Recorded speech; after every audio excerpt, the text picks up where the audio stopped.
Welcome everyone to the 31st session of Word Power Made Easy. Today we will conclude this chapter with today's session. So let's get started, shall we? Our first part is no reverence. The iconoclast sneers at convention and tradition, attempts to expose our cherished beliefs, our revered traditions, or our stereotypical thinking as shams and myths. Adolescence is that confused and rebellious time of life in which iconoclasm is quite normal. Indeed, the adolescent who is not iconoclastic is to some degree might be considered either immature or maladjusted. The words are from the Greek icon, meaning a religious image, plus klein, means to break. Iconoclasm is not, of course, restricted to religion. To the second part, is there a God? Atheist combines the Greek negative prefix a with theos. Theos meaning God.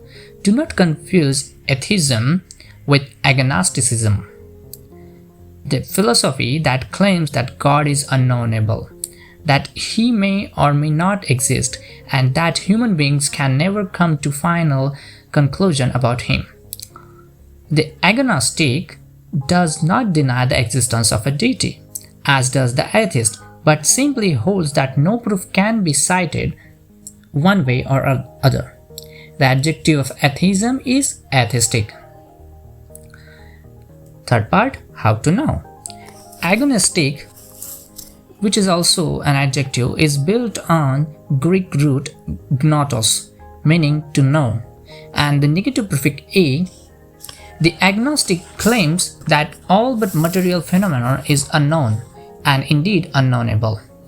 A diagnosis constructed on the allied Greek root gnosis, meaning knowledge, plus dia, meaning through, is a knowing through examination or testing. A prognosis, on the other hand, is etymologically a knowing beforehand, hence a prediction generally, but not solely as to the course of disease. The verb form of diagnosis is diagnose. The verb form of prognosis is prognosticate.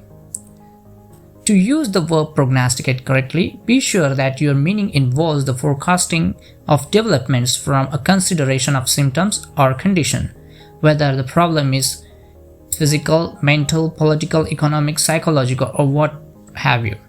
The adjective of diagnosis is diagnostic. The medical specialist in diagnosis is a diagnostician. The noun form of the verb prognosticate is prognostication. Getting back to the God. Theos means God is also found in monotheism, belief in one God. The word for person who believes in one God is monotheist. The adjective is monotheistic. Polytheism, belief in many gods, as in ancient Greece or Rome. The person with such a belief is polytheist. The adjective is polytheistic.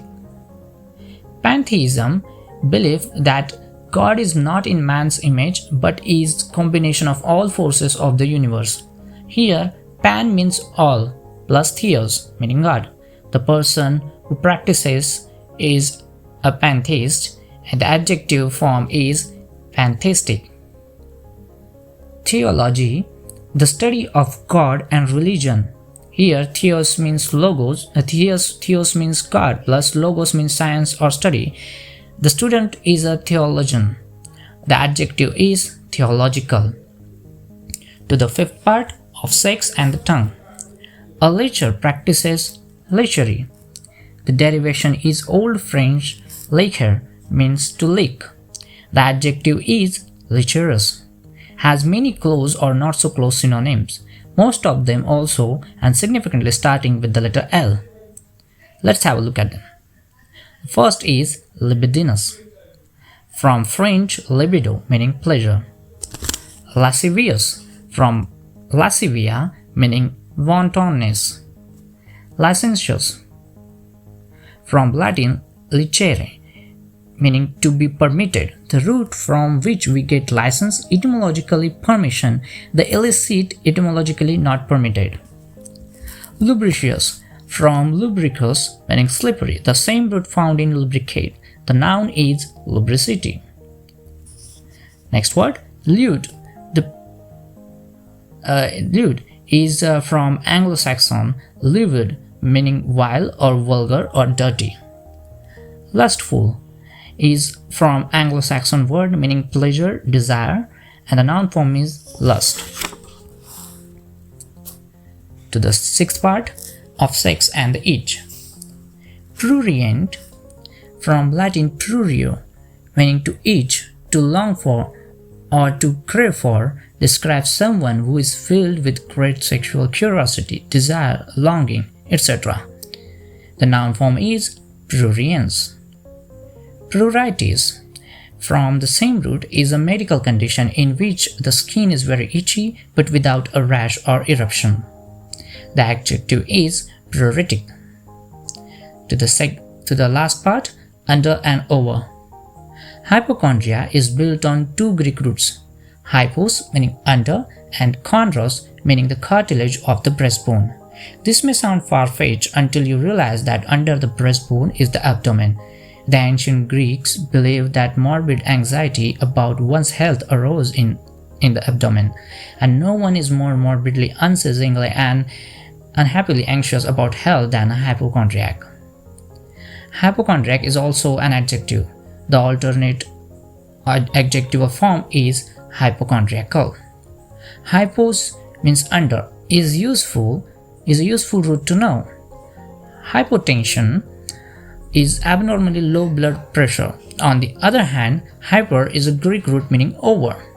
Hypertension is high blood pressure, and you can easily work out the meaning of hyperacidity, hyperactive, hypersensitive, etc. The adjective form of hypertension and hypotension are hypotensive and hypertensive. Okay, so this has been a long chapter comprising of session 28 to session 31, and we have discussed more or less in detail over 100 words. Just to keep everything straight in your mind now, go through again these sessions which will help you removing concerns if you have any. So stay tuned, we will start with next chapter in new session. So see you again. Thank you for watching.